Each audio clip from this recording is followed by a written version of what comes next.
పెళ్ళైనా పండగైనా వేడుక ఏదైనా పట్టుచీరల ప్రత్యేక వేదిక వారాహి సిల్క్స్. నమస్కారం, సుమన్ టీవీకి స్వాగతం. నేను మీ కృష్ణవేణి.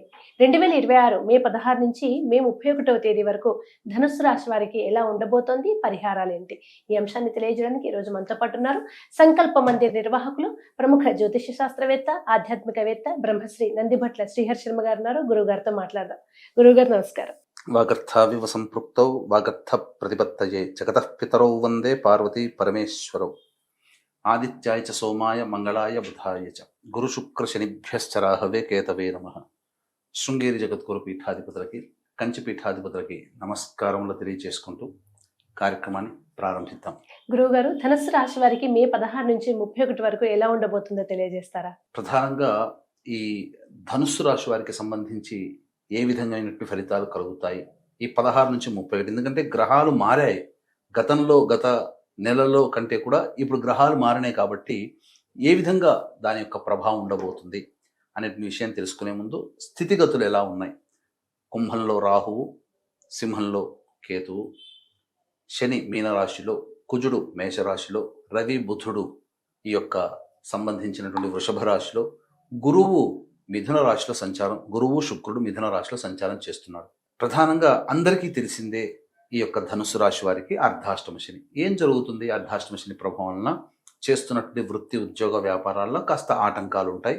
ఏ పని యందు ఆసక్తిగా ఉండకపోవడం, ముఖ్యంగా శత్రువులు పెరగడం అనేటువంటిది, రుణాలు చేయాల్సినటువంటి పరిస్థితి రావడం జరుగుతుంది. ఇది జరిగేటువంటిది. కానీ ఈ శని ప్రభావము ఈ మే 16 నుంచి 31 తారీఖు వరకు నిజంగా అంత ఇబ్బందులు పెడుతుందా అని గమనించుకున్నట్లయితే, రాహు తృతీయ స్థాన సంచారం చాలా విపరీతమైనటువంటి యోగాన్ని కలగచేస్తుంది. రాజయోగం. ఎన్ని సమస్యలున్నా ఇతరుల యొక్క సహాయ సహకారాలు, నేనున్నాను ధైర్యంగా అని చెప్పి ప్రోత్సహించే వ్యక్తులు మీ వెంట ఎప్పుడూ ఉంటారు, సందేహం లేదు. ఇక గత 2-3 నెలలుగా నిరుద్యోగస్తులు ఎవరైతే ఇబ్బందులు పడుతున్నారో శుభ సమయం ఆసన్నమైంది. నిరుద్యోగస్తులకి ఉద్యోగం లభించి తీరుతుంది, సందేహమే లేదు. ఉద్యోగస్తులకి ప్రమోషన్స్, ఉన్న కంపెనీలో ప్రమోషన్స్, లేదు వేరే కంపెనీకి ప్రయత్నం చేద్దాం అనుకుంటే ఈ సమయం చాలా అనుకూలం. వెంబడే ప్రయత్నం చేయండి, అన్ని విధాలుగా చక్కగా ఉంటుంది. మంచి బాధ్యతలు కలిగినటువంటి ఉద్యోగంలో స్థిరపడతారు. అయితే ప్రధానంగా ఈ సంబంధించినటువంటి స్పెక్యులేషన్స్, అనగా తెలివితేటలతో పెట్టుబడులు పెట్టేటువంటి వాళ్ళకి ఇది చాలా అనుకూలమైన సమయం. గురువు అనుకూలిస్తున్నాడు, ధనకారకుడైనటువంటి గురువు. అలాగే బుధుడు అనుకూలిస్తున్నాడు, రాహు అనుకూలిస్తున్నాడు. కాబట్టి పెట్టుబడులు ఏది పెట్టినా నిర్ణయం మాత్రం అద్భుతంగా ఉండి తద్వారా ఎక్కువగా లాభదాయకంగా ఉండే జీవితాన్ని పొందుతారు. ఇక గురువు చాలా అనుకూలంగా ఉన్నాడు ఈ యొక్క సంబంధించినటువంటి ధనుస్సు రాశి వారికి. ఈ కారణం చేత అనుకున్న విధంగా ఎదిగేటువంటి అవకాశం ఉంటుంది. రాని బాకీలు వసూలు అవుతాయి. ధనపరంగా సమస్యలు తీర్చగలుగుతారు. ఏదైనా బాధ్యతల్ని పూర్తి చేసుకోగలుగుతారు. కానీ శుక్రుడు అనుకూలంగా లేదు. ఇక్కడే కాస్త ఇబ్బంది. ప్రేమికుల మధ్య, దంపతుల మధ్య వాగ్వివాదాలు, కొంత ఎడబాటు, మనస్పర్ధలు వచ్చే అవకాశం ఉంటుంది. కాబట్టి ఆ విషయంలో జాగ్రత్తలు పాటించడం. ముఖ్యంగా ధనుసు రాశిలో జన్మించినటువంటి వారు స్త్రీలతో వాగ్వివాదాలు పెట్టుకోకండి. కేతువు సాధారణమైనటువంటి స్థితిగతుల్ని కలగచేస్తాడు.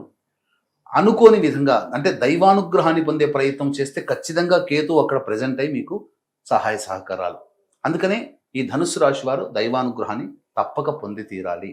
అయితే తర్వాత ఉన్నటువంటి అన్ని గ్రహాల్లో చూసుకున్నట్టయితే శని, కుజగ్రహ ప్రభావము, శుక్రగ్రహ ప్రభావం తప్ప మిగతా అన్ని గ్రహాలు అనుకూలంగా ఉన్నాయి. మిశ్రమం కంటే అధికమైన శుభ ఫలితాలే పొందుతారు. కానీ శని ప్రభావం కొంత ఇబ్బందికర పరిస్థితులు.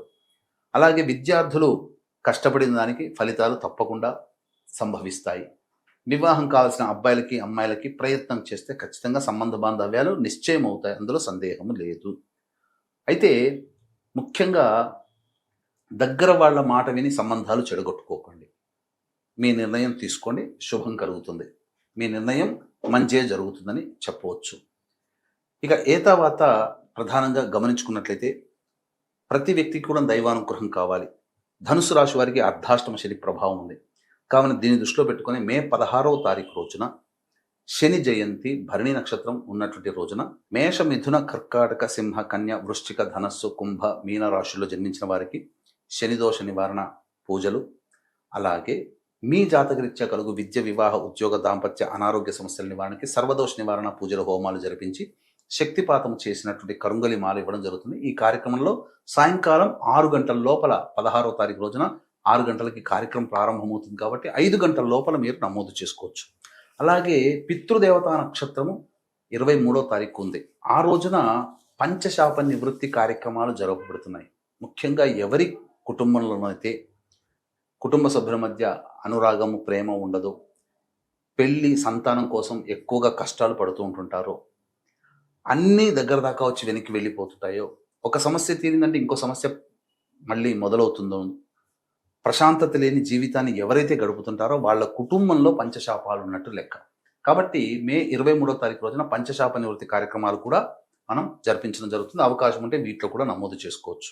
ఇక 16వ తారీఖు మే నుంచి 31వ తారీఖు మే వరకు రోజువారీ దైనందిన జీవితంలో ఆదాయము, ఖర్చు, మానసిక ప్రశాంతత, ఆందోళన ఎలా ఉండబోతే క్లుప్తంగా తెలియజేసుకునే ప్రయత్నం చేద్దాం. 16వ తారీఖు రోజున సంతానం మూలకంగా విభేదాలు, ఖర్చులు ఉంటాయి. మీ ఆరోగ్యం పట్ల శ్రద్ధ వహించండి. జ్వర పీడితులయ్యే అవకాశము గోచరమవుతుంది. 17, 18, 19, 20 ఈ తేదీలలో అన్ని విధాలుగా ఆనందదాయకంగా ఉంటారు. రాని బాకీలు వసూలవుతాయి. ఉద్యోగ సంబంధముగా ఉన్నటువంటి విషయాల్లో మంచి శుభవార్త వింటారు. వ్యాపారము అభివృద్ధి ఉంటుంది. కుటుంబ సభ్యులతో ఆనందంగా గడుపుతారని చెప్పవచ్చు. ఇక 21, 22 ఈ తేదీలలో ఖర్చులు అధికంగా ఉంటాయి. ప్రశాంతత లేని జీవితాన్ని గడుపుతారు. అజీర్ణ సంబంధమైనటువంటి వ్యాధులు, ఇబ్బందులు పెడతాయి. ఇండైజెషన్ ప్రాబ్లం ఉంటుంది, అసిడిటీ ప్రాబ్లమ్స్. కాబట్టి జాగ్రత్తగా ఉండండి. 23, 24, 25 ఈ తేదీలలో ప్రధానంగా సంతానం మూలకంగా ఖర్చులు, సమస్యలు పెరుగుతాయి. సంతానంతో విభేదాలు పెరుగుతాయి. మీ ఆరోగ్యం పట్ల కూడా శ్రద్ధ వహించాల్సినటువంటి పరిస్థితి. ఆస్తి సంబంధించినటువంటి విషయాలు చర్చకు వస్తాయని చెప్పవచ్చు. ఇక 26, 27, 28, 29, 30 ఈ 5 రోజుల్లో ఈ తేదీల్లో చేస్తున్నటువంటి వృత్తి, ఉద్యోగ, వ్యాపారం అన్ని రంగాలలో అనుకూలంగా ఉండబోతుంది. ధన ప్రవాహం చక్కగా ఉంటుంది. అన్ని విధాలుగా సహాయ సహకారాలు పొందుతారు. ఆనందంగా గడుపుతారు. 31వ తారీఖు రోజున మాత్రం ఖర్చులు ఉంటాయి. ఊహించని ప్రయాణం చేయాల్సినటువంటి పరిస్థితి వస్తుంది. మానసికంగా ప్రశాంతత ఉండదని చెప్పవచ్చు. గురువుగారు, ధనుస్సు రాశి వారు చేసుకోవాల్సిన పరిహారాన్ని సూచిస్తారా? ప్రధానంగా ఈ ధనుస్సు రాశిలో జన్మించినటువంటి వారు ప్రతి రోజు కూడా శివాలయ సందర్శనం, నవగ్రహ దేవాలయ చుట్టూ శివాయ నమః అంటూ 27 ప్రదక్షిణలు చేయడం, సర్వదేవకృత లక్ష్మీ స్తోత్ర పారాయణం రోజుకి 8 సార్లు పఠిస్తే చాలా సమస్యలు తీరుతాయని చెప్పవచ్చు.